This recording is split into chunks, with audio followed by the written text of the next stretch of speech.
I must admit that I found myself reading a lot about the Prohibition days of late, and like, what did Anheuser-Busch do from 1920 to 1933? And are there companies that actually not only pivoted and came out intact, but actually grew? And there are actually a lot of examples of companies that did. And so I encourage everybody to do some research. And, what we have in low dose beverage is pretty special and has its place in society. And I think it's completely undeniable.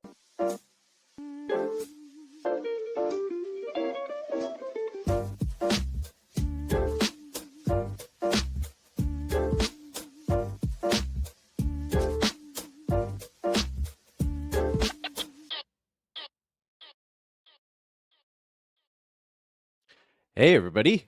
Welcome to episode 124 of High Spirits. I'm Ben Larson, and with me, as always, is Anna Ray Grabstein. We're recording Tuesday, February 3rd, 2026. We've got a great show for you today. We have our friends from Senorita and Rhythm making headlines in Chicago. We'll dive into everything about that journey in hemp beverage. But before we get there, Anna Ray, how's your week going? My week's been good. I've been deep in my spreadsheets. My eyes have been spinning, trying to slice and dice numbers all week. And Hmm. I'll tell you that lots of times the spreadsheets say good stuff in cannabis on the other end. I've been Do they? yeah, I have been seeing light at the end of tunnels, as told through spreadsheets. So Mm, mm. I always tell people, it's like take the plan and try to make it real in the spreadsheet. And if you can do that, then you've got something real. So that's where I'm at today. Yeah. It does help. It does help to write it down. You do tend to find your way through when you actually put things down on paper. Um, Otherwise, this industry can feel pretty damn chaotic at times, especially if you're maybe straddling the hemp and cannabis line and dealing with hemp bans and regulations dropping into states and cities and the whack-a-mole Yeah. that Or goes spending on there. time in DC with policymakers like you were last week. Last time Yeah. we recorded, you were about to leave for DC to go to the National Governors Association event about cannabis. Yeah. How's that? Yeah. My main takeaway is that it's cold everywhere else in the country. it was there was like definitely at least a foot of snow covering DC, and that town is not made to operate in the snow. And so it was great people watching, great actually watching cars get stuck. That was a lot of fun. But no, like the meeting itself was great. There was I think 11 states accounted for, everywhere from Tennessee, which is famously not cannabis, but heavily, or not heavily, like pretty loosely regulated hemp, up to like 30 milligrams per container, to California, our home state, which is heavily regulated cannabis and hemp ban. So a diverse perspective coming from the hemp and cannabis regulator side.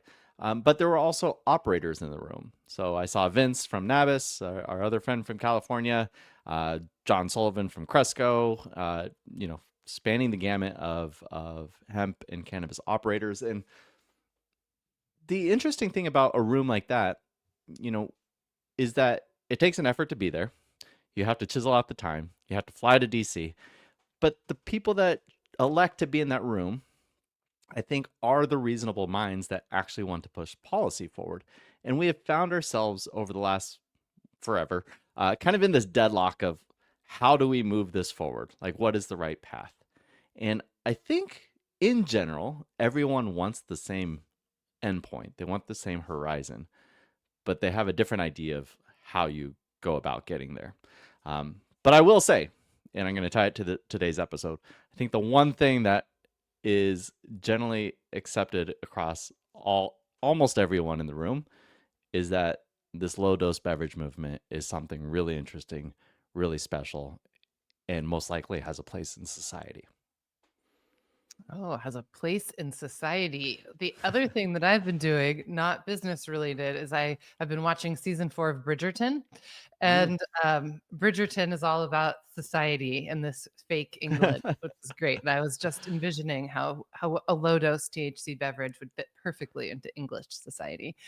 I mean, yes. I really appreciate your takeaways from DC, and I think that when it comes to policy and moments like what you described, it's also a really unique environment because these are folks that, from a business to business perspective, might be competing in the market. But when you all come Mhm. together around policy, you really get to lock arms and be truly aligned. And I have found that that's where some of the most um, impactful business relationships get formed is through policy that then end up leading to other business opportunities, be it M&A or partnerships or just doing business with each other, buying and selling each other's products, because you get to connect on this real human level and realize the good intentions behind behind the work. So Yeah, um yeah. I will say I'll give one takeaway. I'm not really supposed to talk about what we talked about in the meeting. There was a kind of a cone of silence, so to speak.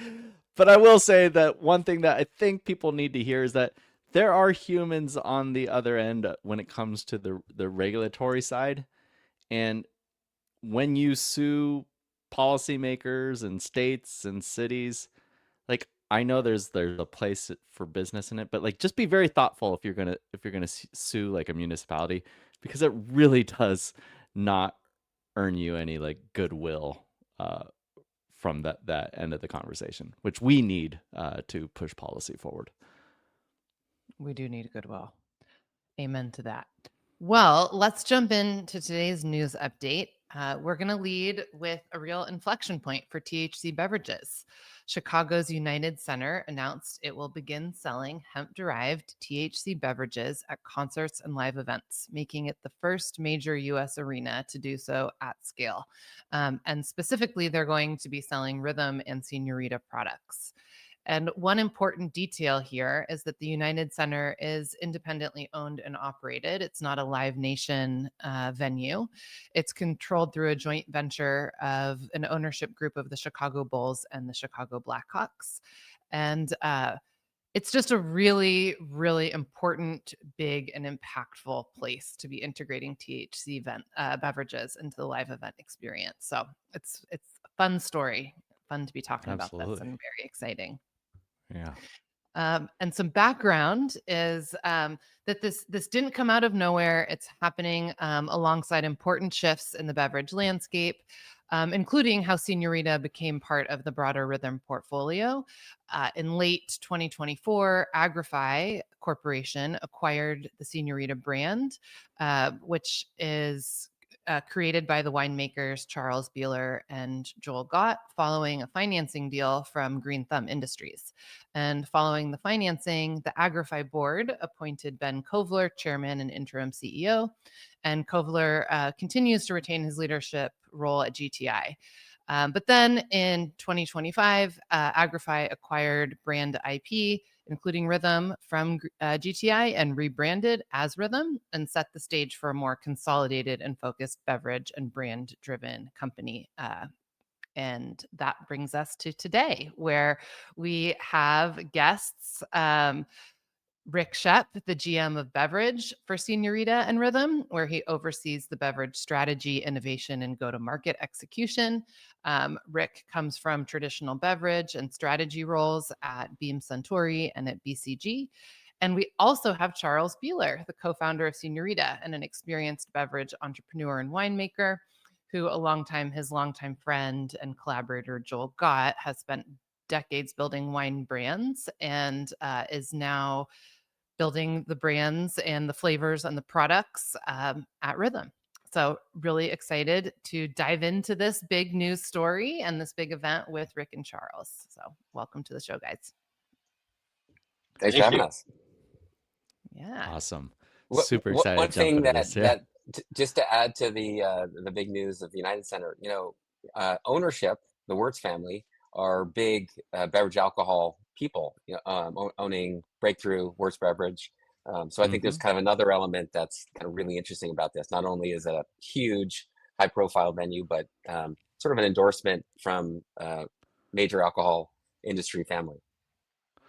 Yeah. Well, I jumping right in. I think it's amazing that the deal was done with the ownership instead of Live Nation. I mean, Live Nation has kind of been dipping their toe around the category for quite some time now. I think that's a natural fit, obviously music, but I think the big leap forward will be when we get it into those sporting events, right? And so knowing that the Blackhawks and the Bulls have eyes on what's going to be happening in the United Center, that's super exciting. I've talked to a number of owners over the years, and they're just super excited to see this category explode into their stadiums because, frankly, they think they're going to save on some other issues that are going on in those stadiums. Absolutely. I'd And we're love to just jump in, Rick, and you please. share with us how this all came about. How long did you guys work on the deal? And was it a hard yes the whole time? Did it take a lot of convincing?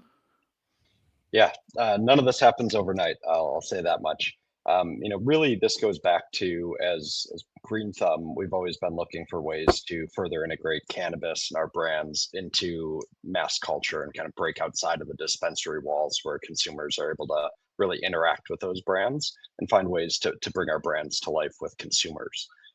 So obviously, we've been looking at that a lot as Green Thumb Industries on the regulated cannabis side.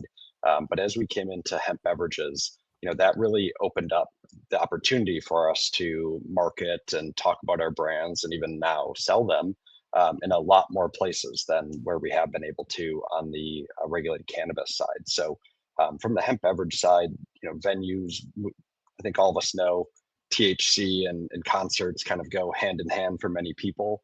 Whether that's you participating or you being at a concert and seeing that all around you, it's really just a natural place for THC beverages and cannabis to exist. So, we've been working with venues, throughout Chicago, Tennessee, Georgia, and sponsoring smaller venues for some time, including here in Chicago, the Salt Shed, which is one of the premier concert venues in the city right now.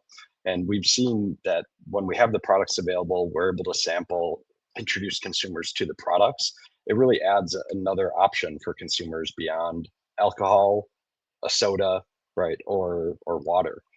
So we saw great success at Salt Shed and the other venues that we've been sponsoring, and so naturally we've just kind of continued those conversations with a lot of partners that potential partners that you mentioned, venues kind of across the country, and what we saw with the United Center group was a really forward-looking group that said, yes, this is happening. People are consuming THC today. How can we bring that to the experience when our consumers are continuously asking us for new offerings? So far, we just got the products in recently. We're kicking off tomorrow with the Boys to Men and New Edition show. So excited Yes. to really kind of officially kick that off and see it in the United Center. But yeah, we're really bullish, and it doesn't happen quickly. Took a lot of conversations, but we're excited to be here at this point. That is an amazing jumping off point because those groups are the target demographic, I'm assuming, of like one of the most popular demographics consuming these beverages, right? Like we're talking about women like, 35 to 40 to maybe even 50. I don't know. Yeah, check 45. I'm like, how old am I? Basically me. Yeah, exactly. Anna Ray's gonna be there. She's gonna be pounding me. Is this an Yeah. invitation? Yeah. Well, so if you guys have been in the venue space for a while, you mentioned Salt Shed. I'm curious what you have learned about the mix and the purchase behaviors at live events for THC compared to alcohol or non-alcoholic, and if that has given you any sort of predictions of for every 10 beverages purchased at United Center, like how many do you anticipate might be a THC beverage?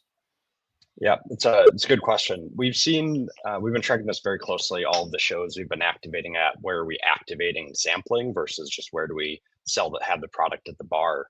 And I'd say the biggest factor that we've seen is that sampling, because for us everything comes back to awareness. a lot of people don't even know that THC beverages are a thing, and that, it's not some, gas station product that isn't actually going to have the effect that you expect. So just letting people know about, yes, what are these beverages? And then two, that they're available at the concert venue itself is really the biggest factor. And, we believe that, over time, this can be 5-10% of, sales at any given venue. We've seen numbers that kind of start to get up towards that level, but also we have concerts that might have a different mix of consumers where, it's a much smaller part, and it's not as much kind of front of mind for them as part of that experience. So overall, we think, 5-10% of total sales is definitely possible, but that's really going to take the awareness and kind of building that comfort for people that, you don't have to make a choice. Is it just THC, alcohol in your life, but how do each of these products kind of fit in over time? And we see that really it's a complementary product for many people. It's not only THC or only alcohol. It might be, some mix of those two, or, within one night, or just choosing different days, different products. So, we see this as complementary to the offerings that they have today, and just giving consumers another choice. Yeah. Charles, we've been working together for a couple of years now, and I've gotten to hear some of your origin stories, and I'd love for you to share a little bit about that. But the preamble is that you've worked in emerging markets before, and you've kind of seen an on-ramp period. You've done the pounding of the pavement to get it out there, maybe in a pink suit, and I'm just curious as how this moment is comparing to what you've done in the past in the alcohol sector, and if is it history repeating itself? Is it a completely different beast? Yeah, kind of let us Yeah, know. yeah, yeah. I mean, I've I'm a winemaker. I started in 1999 working with my dad, who had a failing winery in the south of France. He was making lots of rosé with this vision of selling it to the world, and quickly realized that the world really didn't know what rosé was, and and actually people saw pink wine and they assumed it was sweet, or it was White Zinfandel, and which was very different from what he was making. So I jumped in to help him. He actually asked me to drop out of school to join him for just a year. He said, after this year, you can go and do anything else you want, but I just need your help. I'm running out of cash, and I need somebody with energy, and you're really cheap. So so get after it. And I actually didn't really understand what the issue was, because like, oh, Dad, the wine's delicious. And I'm just a 21-year-old knucklehead, more or less, at the time. Yeah, it was a category that people certainly, not only do they not know, but were kind of intimidated by. So certainly there are parallels to this universe. And yes, I bought 4 vintage pink tuxedos. I bought a 1965 Cadillac DeVille convertible, painted it pink, and loaded up the trunk with rosé, and drove around the country pretty much nonstop for 2 years. And the Cadillac would make people smile, and when people are happy, you have sort of 30 seconds to tell them something, and they might be open to something that they were sort of normally not so much interested in. So yeah, that was the origin. And the over the years, Joel and I have collaborated on all sorts of different wines, but me particularly have always been attracted to to new categories, new products, whether it's different formats or what have you. So how we got into Señorita, or how we got into this space, we were just observing that our kids, if we put out on we have college age kids, and if we put out on the table a beer, a wine, a cocktail, and some sort of THC thing, a vape or drink, whatever it might be, where do they start? We leave the room, and the 20-year-olds are there. Where do they start? And they almost always start with the THC option. And then they start grazing through the others. That was the observation. And Joel and I have kids who are interested in getting into the business, and we thought, we ignore what we're seeing before us, at our peril. So we're drinks guys, and we had learned of what you guys had pioneered in this fast onset, low flavor, nano emulsion technology at Vertosa, and we're like, I wonder if we can make something that's delicious, that that is also has THC, and we didn't have really a business plan. We just followed our curiosity, and it was really to prove to ourselves that there was something to it. We started in Canada, where we felt we could make lots of mistakes, and no one would ever know.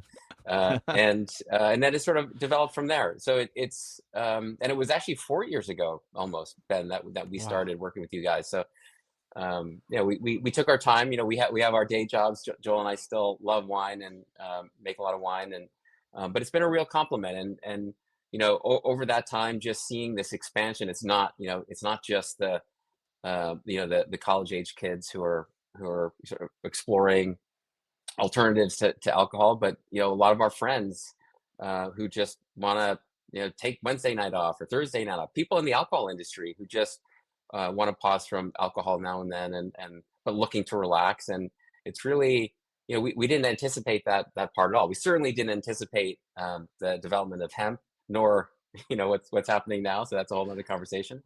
But no, I definitely think that my early experiences, bringing to market and making sort of non-traditional things in wine, very much set this up. And I do feel like Señorita sort of brings back a lot of parallels with actually the development of rosé.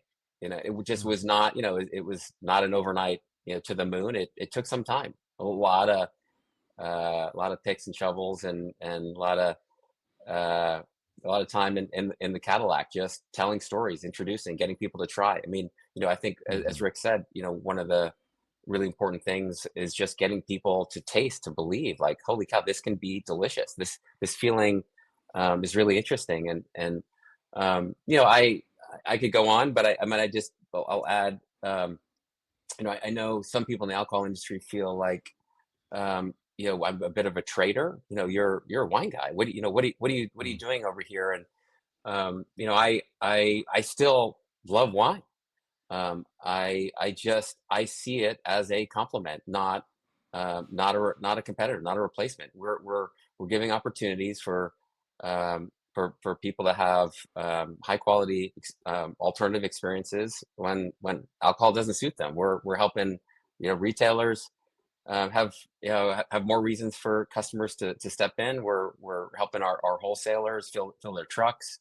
It's a real compliment. I really resist this idea that it is a reason for alcohol downfall. It's the reality is there are more and more people looking for moments that don't include alcohol. And I don't understand that, but I'm sort of consume everything kind of person. But no, really, it's been a really exciting journey, and we're just getting going. Love it. It's cool to hear about the origins of Señorita and how you guys got started. And so it does, though, sound like you got started before the acquisition of Agrify in 2024. But since then, from getting to know you a little bit more last week when we chatted, it sounds like you're taking a more active role in the broader portfolio, and getting involved in the Rhythm Beverage brand, and in thinking about the future of what this category could mean as well, beyond maybe the SKUs that you're offering now with flavors, or potentially other brands. I'm curious, from both of your perspectives, about what you see as the opportunities that are being kind of well covered in the space from a flavor and a category perspective, and where are there holes and opportunities that people are missing out on. Jump Question, shot, Charles. either, Yeah, take it. go for it, Ray. Yeah. So, overall, I'd say for us, we're trying to both watch the hemp THC beverage category. What are people doing there? But also really watching what's going on in the broader beverage category, because, consumption here in the THC, beverage world is impacted by, who's in today, and what are people looking for today. But, we very much see this continuing to grow and expand as people find out about the products, try it, build a comfort. So in our view, it really is looking at the broader beverage landscape. And I think that's, one thing that, with Senorita, we have a, fantastic lineup of great tasting, THC cocktails, largely agave based. We have margaritas, a Paloma, a ranch water, and really, focusing on those social settings and what are the drinks that people are consuming with friends and kind of maintain that social kind of energy. And then and then as we thought about, additional brands, we brought the Rhythm brand over from cannabis. And as we started to think about what is this drink and what makes, Rhythm unique in this space, the one thing that we saw is that, when you go to the THC beverage aisle, most products are THC beverages, kind of, just leading with that as the main effect. But what we know about cannabis is that cannabis consumers reach for different products depending on the moment, the occasion, time of day. And we really wanted to focus on that and bring that into beverage, because which effect you're going for can shape, which product that you're choosing, and vice versa. So with Rhythm, what we really tried to do is focus on that effect, one that mirrors a sativa strain a little bit more, so more uplifting. It's a product that has 70 milligrams of natural caffeine, and the product is sort of that energy drink positioning. And then more the wind down occasion, which we have Rhythm Kush, which has CBD and L-theanine to sort of promote that wind down occasion. So that's one area that we've been really focused on, just to highlight that. But I do think there's a lot of opportunities as we think about what is the mix of flavor profiles. We've obviously seen teas having their moment, especially this past year in RTDs. So, certainly taking a look at that. Spirits, those products have really taken off. We'll kind of see with regulation how that all plays out. But I think there's a lot of room to bring in, what's going on in beverage more broadly, and bring that to THC beverages, because really the consumer is just figuring out what can I do, what can I expect from these products. And I don't think the consumers truly know, how this fits in over time as people build that comfort with THC. You mentioned Rhythm coming out of the dispensary channel and the regulated market, and I'm curious as to how you're thinking about these two different markets, having had like feet in both, and how the consumer might be different, how the like product approach might be different, like what belongs in dispensaries versus this hemp channel, and kind of like what's your just broader vision. Any way you want to take it, but that's kind of how I'm thinking about it right now.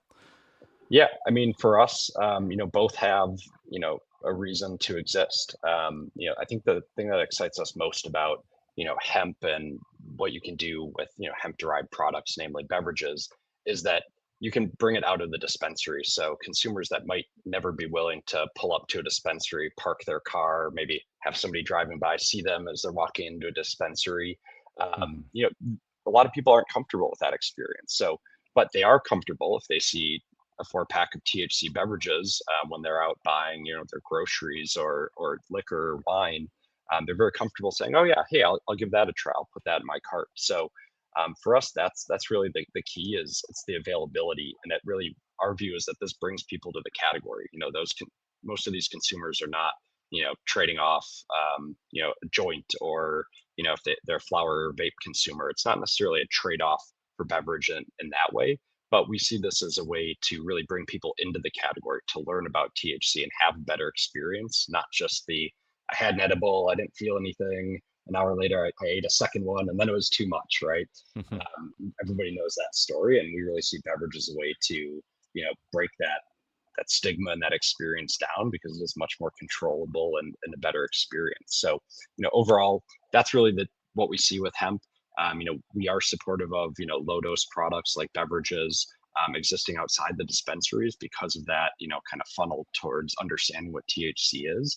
We think the dispensary will remain very important for, most of the product formats I've been talking about, and the high dose products that, a lot of consumers do need, especially medical consumers, but might not be, the product you want somebody accidentally reaching for at Binny's, Total Wine, name your retailer. So Sure. we see kind of that separation around dosage and product format is really the key differentiators. It all Gotcha. seems very pragmatic and logical, the way that you explain it, and the low dose outside dispensaries, the higher dose inside dispensaries. Uh, but there's been some. I'm just going to break it open. There's been some real challenges ahead with what's happening from a policy perspective. And if I would have talked to you in October of 2025, one of my questions would have been, are you planning to triple and quadruple your business like everybody else that's working in hemp in 2026? And then mid-November came and the appropriations bill got pushed through with some really potentially existential constraints on hemp-derived products, with this 1 year timeline that now everyone is looking at. People call it the hemp ban. It's not exactly a ban, but Pretty close. it's very Pretty close. close. Significant, massive constraints that will really it's changing the trajectory of hemp-derived product companies this year. And I think it's important to talk about how that affects the ability to plan as businesses and to be able to execute on things that we envision our brands and our products being kind of right fit, right moment for. And I did appreciate when I read about the United Venue deal that it specifically called it a multi-year deal. And I thought, well, that's interesting, considering that potentially after November of 2026, this might not still be allowed. But Well, I'm sure in the city of Chicago is having their conversation going on at the exact same time. That yeah, they were Yeah. thinking yeah, about sorry to doing interrupt, but I'm wondering what also happened in the middle of the conversation. Like all that news was coming out. I was like, wow, this is chaotic. Balls of steel, I'd say. Yeah, exactly. It's just like, you guys are not the only ones in this position. There are, more than 100 brands that are similarly like, what the heck, 2026? What do we do now? And I'm just wondering how you navigate this place as business leaders with high aspirations who are watching the category, understanding what you want to do next. Do you just keep moving? You keep signing a multi-year deal and hope that it works out? Kind of what Close. is the strategy? Yeah. Yeah, I mean, I think the way we look at it as, setting aside all of the potential, things that could happen. If we just look at November, there's a world where either an extension or regulation is put in place and it codifies, yes, these products are still, federally legal, available, past November. So that's one scenario where, as we look at it, yeah, you want to be pedaled down, because if that comes to fruition, consumers are still entering the category. You still want to be introducing your brand. You want to draw attention to this category. So, from that front, yes, you want to stay pedal down and do everything that you would have done that you were planning in October for this year. But you can't ignore, what's going on. So really for us, it's a lot of scenario planning. We're very lucky that, we do have a very strong balance sheet. So, we are able to keep investing, keep, pursuing sponsorship deals like this, getting our brand out there and really activating. So we're certainly doing that, but everything that we're doing, we are trying to scenario plan of, okay, if X happens, what are the things that, if your worst case happens, you're really in a bad spot, or if the worst case happens or the best case happens, would you have rather done something different today? And every conversation we have, you can look at it from both sides and make an argument. Yes, keep going with formulation, new product development, whatever it may be, or kind of pull back. And that's just a conversation we have every day. It does make planning exceptionally difficult when talking to your, supplier partners about juices. We use some very specific ingredients, and Senorita in particular, that we need to make sure we have supply in that best case scenario. So there's no kind of magic bullet.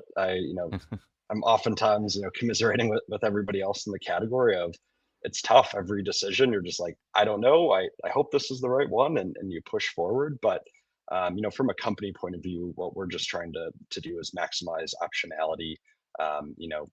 In either scenario, we're going to continue to invest. We believe in this category, and ultimately, we believe that THC beverages will exist in retail environments in this country over time. Now, Will there be a temporary hiccup come November where, that regulation is still kind of being worked through?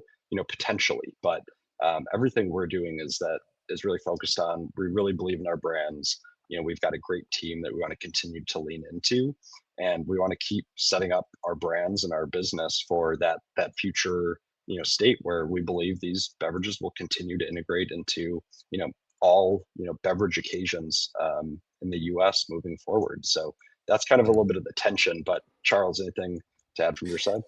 I mean, I must admit that I found myself reading a lot about the Prohibition days of late, and like, what did Anheuser-Busch do, from 1920 to 1933, and are there companies that actually not only sort of pivoted and came out intact, but actually grew, and there are actually a lot of examples of companies that did.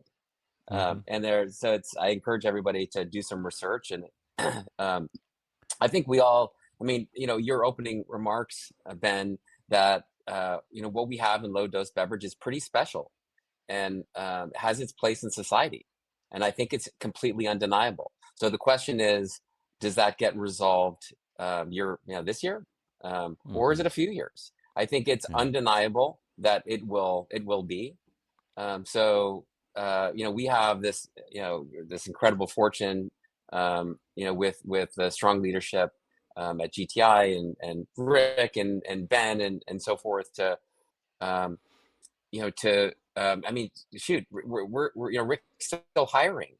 He's not just signing, deals at United Centers and so forth, but the teams are expanding. We're continuing new product formulation. It's pretty optimistic, but I think at the same time, also considering, okay, well, how do we keep this incredible team that's been amassed intact for a period of time? And I don't think we're going to break any news here today, but I think everything's on the table. And whether things move to the regulated side, or there's more stuff we can do within the existing team, the view is very long term, Hmm. because the opportunity is undeniable. It's just, how long does it take to get there? And that's the muck that we're in, right? Yeah. So Yeah. I hope your testimony was incredibly good last week, Ben, because we want the fix within the next 10 months here. Well, yeah. I mean, so to your point, I also support researching prohibition. Or going on a Old Forester tour in Kentucky and hearing their story, because they actually, I think, were the longest running contiguous distillery, and so they actually went a medical route, I think, Mhm. through the years of prohibition, and we're still selling and distilling and selling product. Interesting enough, another parallel for the cannabis industry. Um, but then coming out of prohibition, another interesting factoid is that we started with 3% beer, and so it's like that was the one product category that we started with, and now look how many different forms of alcohol we have. Sure, it took a long time, and the alcohol industry is still lobbying for more form factors and all that, but it's not. This is not a message to you guys. This is a message to everyone else. Is like, it's okay if we have to do incrementalism after a win, right? Like, we don't have to get everything all at once, because that might not happen. Mhm. Okay, so I'll get off that soapbox, but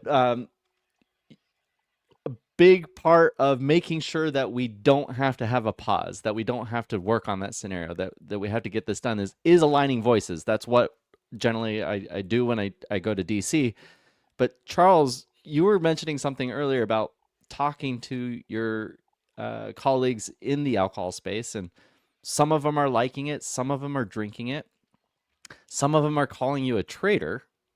Mhm. And as we circle the wagons, we have gotten beer wholesalers on board. Not all of them. Come on, NBWA. We have gotten the convenience store lobby on board. The retailers have created their own coalition now, BAMCO. And famously, like, who aligned with us earliest was WSWA, the wine and spirits wholesalers. Notably, out of all this conversation are the suppliers, the brands, the winemakers, the distillers, and I'm curious about your perspective about what it's going to take to kind of get them on board so that we can all be rowing in the same direction, because I do feel like we're at that point now. If we get them on our side, we could potentially avoid that November shutdown. Yeah. Well, you're asking a big question here. I'll do my best. You know, this is, so obvious, but the distilleries, the wineries, the breweries, they're under real pressure right now, right? And they're so I think they're in this phase of pointing fingers, really, as Mm. opposed to really looking inward to like what's happening, consumer behavior, so forth. And it's easy, like, oh well, this THC has popped up in the last few years, so that must be responsible. And I get that. That's a natural reaction. They see that the taxing structure doesn't look fair, looks different. The Mm. all the regulation that the distilleries and breweries and so forth are held to. This new industry doesn't have to deal with right now. There are a lot of things that doesn't feel really fair. So starting with this, a little bit of panic, this anxiety of what's happening. And sort of the unfairness of the current structure. So that's going on, and that's going to be something I think we have to hear. Mm-hmm. But we also need our wholesaler. It's a 3-tier system, right? We need our wholesalers to have a robust staff and have their trucks full. We need we want more distributors, not fewer. We want restaurants to be active and profitable, and and if people are there choosing not to drink a beer or wine or spirit for whatever reason, that they have options that make their customer happy, and that makes them eat more, that makes them relax. It is a compliment, like this ecosystem that we all operate in. For it needs to be healthy, and I think that there's a place that THC drinks that are regulated. I mean, let's be honest here, like we need that framework. And I know all the we police ourselves, but there needs to be a framework, and that's going to be, I would say, critical to get any to get the alcohol industry supporting, because it's currently looking real loose and really unfair. Mm. It And occurs I'd to say me that, that's, oh yeah, go ahead, Rick. I was just going to say, I think that there's a lot of parallels to what Charles said with the cannabis industry as well, right?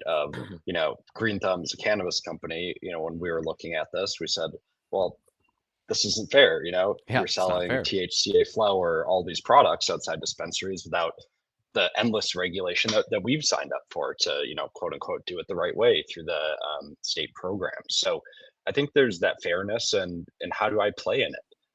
Obviously a lot of the alc bev suppliers have federal licenses, and stepping into the THC space brings a whole world of potential risk to their core business. So I do think that the regulations and clear lanes of what products are okay, where can they be sold, how, and allowing the participants to then all work off of one framework will enable people to think differently about it. But it's hard when you're sitting on the outside saying all these other people get to do these things, but I'm over here held to a different standard. So I think the more we can hopefully move past the today, how do I feel about this, and more think about the future. These products provide on the cannabis side a great trial opportunity to bring people into THC and cannabis more broadly. And from the alc bev side, this is the network that they're used to, right? A 3-tier system, the retail environment that there's room for more players here. And certainly when there are regulations, we know those big suppliers will come in. So from our side, we just hope to have that constructive dialogue about what should this look like, so that we can all have that discussion together, because the consumers want it. Like we've talked about, a lot of wholesalers are seeing the benefit, retailers, and that's just what gives us the confidence that this is it's too big, and too many people see the value that this is providing for this to not exist in the future. This isn't a great analogy, but I make wines in France and the United States, and with the one of the arguments for U.S. distributors and wineries wines that are imported are that because they're just thinking, oh well, less imported wine just means domestic wine sells more. Well, maybe there's some of that, but again, get back to this like healthy distributor, healthy retailer, healthy restaurant providing what consumers are after is really important. This ecosystem that just take away the imported side just brings a boon uh, for for for U.S.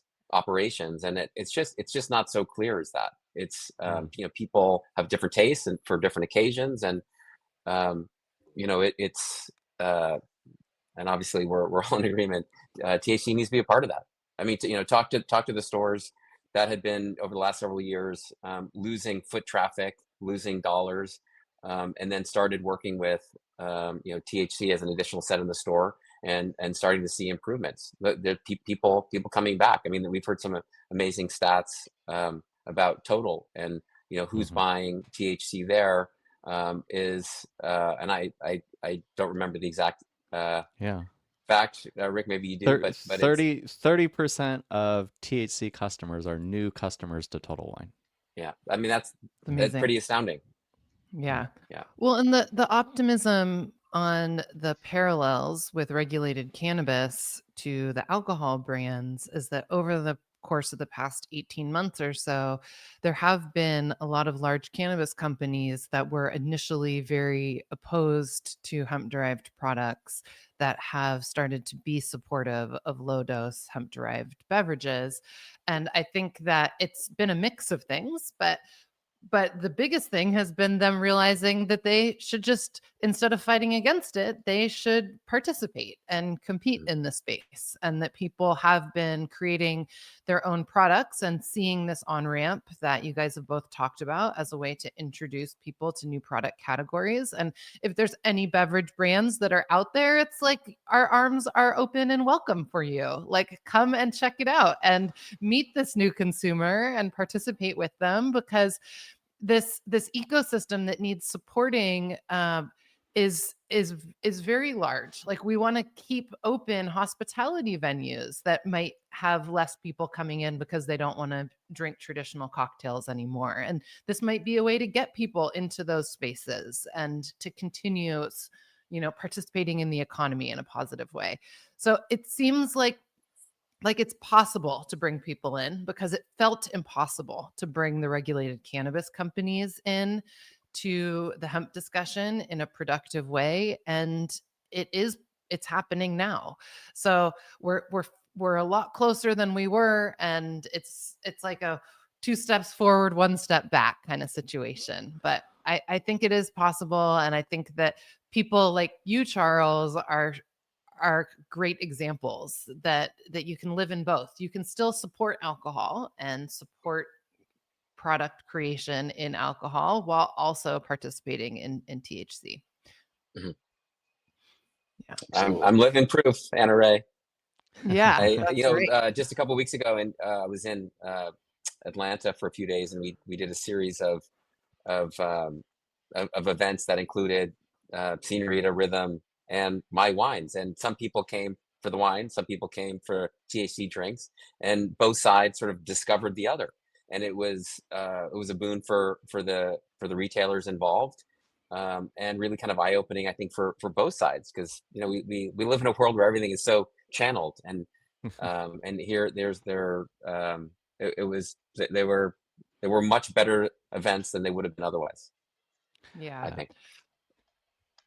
Rick, you alluded to the strength of the balance sheet, and you guys have both touched on your desire to keep innovating. But unfortunately, there are companies that have been building in hemp beverage that don't have the strength of your guys' balance sheet, and as a result, the policy uncertainty has put folks in a tough position, who were earlier in their journey, or were thinking that 26 was going to be the year that they would bring in their first round of capital to be able to scale their brand. But they have good products out there, and I think that this is creating this opportunity for M&A that we hadn't seen previously, because actually the valuations were really high, and the situation is a little bit different today than it was. And you guys talked about the innovation that you're doing internally. I'm wondering if either of you could talk about what you're seeing in the space, and if you're even looking at potentially buying products or brands that might already be in market, because it is a good time to buy. Yeah, maybe I'll hit the top line and then Charles can kind of share some of the things he's looking at. But I'd say overall, yeah, it's a really tough time. And I talk to operators all the time about, what's the plan? How are you guys kind of thinking about that? The same situation we are, but from a different, context. And for a lot of brands, that fundraising has dried up. It's very tough to underwrite an investment in this space right now when you do have that, federal uncertainty. So it's really tough. Many brands are focusing on just profitability. How if I believe in my brand and the products, okay, how can I make sure that if the worst case happens in November, that my business, can survive until I am able to come back and we have those regulations in place. So it's that's really the whole discussion with a lot of teams right now. For us, we're always open. Our kind of approach is we'll take any calls. Talk with operators. Right now, like everybody, it's tough to underwrite investments in the space. But there are a lot of really great brands, a lot of really great products. To your point, that certainly that have a reason to exist in the future, and could exist within our portfolio as well. Given the uncertainty, we have two brands right now with Senorita and Rhythm, and it's tough to build one beverage brand really well, much less 2, 3, 4. So we're trying to be mindful of that, and how much can we take on as a business, regulatory uncertainty aside, to make sure that we're able to bring these products and build them into the brands that we think they should be. So that's oftentimes what we're looking at. We're always on the lookout for interesting products and ideas and brands, and again, always talking to companies. But for the time being, we're really focused on how do we strengthen the portfolio we have, our current products. What's that next in kind of wave of innovation that we want to do, and obviously then keeping in mind what's most likely to get through regulation, and how does that change your innovation priorities between the Spirit and another RTD can, that maybe the 5 milligram RTD can is more likely to survive in the initial regs than a Spirit. So it's a constant game of prioritization there. But there's a lot of great products, and as people are coming into the market, they're seeing what's out there and what's not there, and trying to find that point of differentiation. So I think it's a fun time for the category from that product point of view, because there are so many new ideas, new people coming in. And then for us, it'll just be a matter of how much can we take on, when, and what's the right time to launch, given the uncertainty and where the full supply chain is. All the uncertainty is not necessarily a new phenomena for those of us operating in the space. And I think over the last decade or so, it's been like preserve optionality, always think about these scenarios and like, where do you press, like if something happens. And that's been a pretty normal exercise over the years. This year definitely feels different. It feels like there's a point in time where it could be like a fork in the road, right? And something I've been spending a lot of time doing is like, all right, we have to prepare for like what happens if we're unsuccessful, right? And we have to right size the business and make sure that we have the right resources to be able to withstand that alternative. But simultaneously, we need to be ready for the lights to be turned back on and go faster than ever in the complete opposite direction. How are you thinking about that? Like, am I right or wrong? Like, do you think there's a point in time where maybe there's some clear legislation or a 2-year extension where all of a sudden it's like gas pedal down to the floor again and everything's just full bore? Like it's a little chaotic. If I'm telling the truth. I'm open to that chaos, Ben. I'm open to that chaos. yeah, exactly, right. I mean, that's a good thing. That's the kind of chaos we welcome. Yes. Yeah, I guess that's the benefit of having a strong balance sheet. But in that upside scenario, how are you envisioning it? Like that next day after like a bill drops or gets approved, like, is it just like it's all systems go? Yeah, I think the first thing is you have to make sure that you know where it's actually going, right? We've seen bills come through that look really good, and it advances. Ohio is a great example of had a clear, Mm. adjustment to the hemp ban. Beverages were carved out, very clearly. Everybody thought that was a go. Everybody kept, started moving fast in Ohio, and then Hmm. a single, line item veto changed that, overnight. So I think first is you have to be very confident that yes, you actually know what is happening. And so I think that's kind of one thing just to call it up front. But I think then a lot about, okay, where are your weaknesses as a company? We do have a very healthy sales team that, if retailers come back to the table, right, they see that clarity. There's a lot of retailers that have been on the edge that maybe that tips them Hmm. over line to enter. Do you have the people ready to partner with those customers, especially the increasingly, the chains and the really sophisticated customers that it's not just stop in and sell the product in one Yeah. time. I think that's That's a the that's an area. important clarification I read recently in an article. Is like your customer is the chain, your customer is the distributor, right? Like don't get that confused with the consumer. Right. Uh, You have to so focus on both those. The customer, yeah. you have to be ready to support them. But then to me, I think depending on what that looks like, the real question becomes supply chain and production and, are you ready to scale? And that's a hard thing to balance right now as people are in many ways looking what's the wind down plan. But if you simply, focus on that with that other side of it, you know, what are your next two steps, or do you know who those three next manufacturers are that you would need to upgrade to or move to or uh, ramp up with to handle that other side. And I don't think you can ignore both, because if you're staying in the game, right, and trying to survive um, past any potential negatives, you also need to have confidence that you can capture those positive inflection points that we certainly hope are coming in the near future. Wow. This is a lot. We could talk about so many aspects. I've got tons more questions, but I'm going to have to hold them, and we'll have to have you guys back once we get that clarity and we know what happens next to learn more about how you're going to move forward. And in the meantime, it's time for our last call. And I want to give each of you guys a chance to make a last call. So, why don't we start with Charles? And you guys can each give us a final message for our listeners, some advice or a call to action. This is your closing thought. Charles, what's your last call?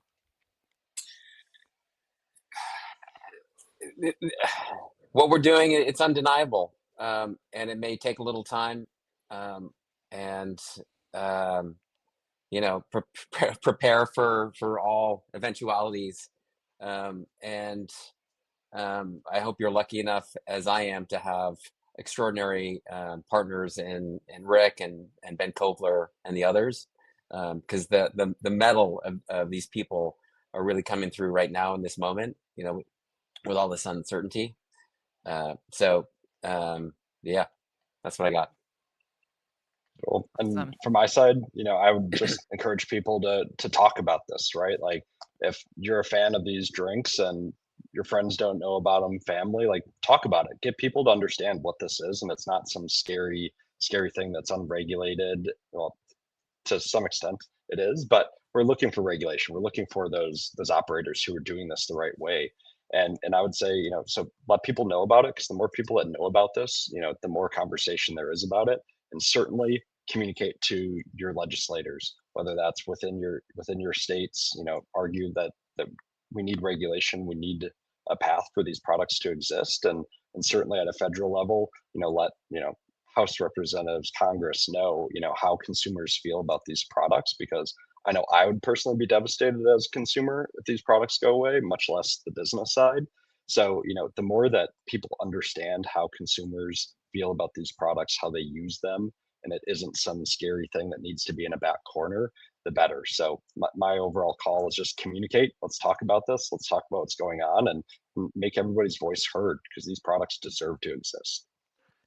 And incredible advice. I would say people are listening. People keep going. What I'm hearing now is that People are getting tired of talking about hemp in DC, which is a good thing. Keep bringing it to them. The only way they get to stop talking about it is if they give us what we want. Amazing. Rick Shep, Charles Beeler, Rhythm and Senorita, Agrify, GTI, all those things. Thank you guys so much for spending the last hour with us. It was really, really fantastic. Thanks for having us. This is Loved great. it. Yeah, thank you. All right. We'll talk to you soon. Anna Ray, let's go grab a bevy, huh? I'm thirsty. Yeah. Let's go. All right, folks, what'd you think? Thank you for leaving your comments, for sharing, liking, subscribing, doing all the things. Thank you to our friends and family and teammates at Vertosa and Wolf Meyer, and of course, our producer, Eric Rossetti. If you've enjoyed this episode, please drop us a review on Apple Podcasts or Spotify or wherever you listen to your podcasts. Thank you, thank you, thank you. We have a lot more great shows in the hopper for you coming up. Stay tuned. And as always, folks, stay curious, stay informed, and keep your spirits high. Until next time, that's the show.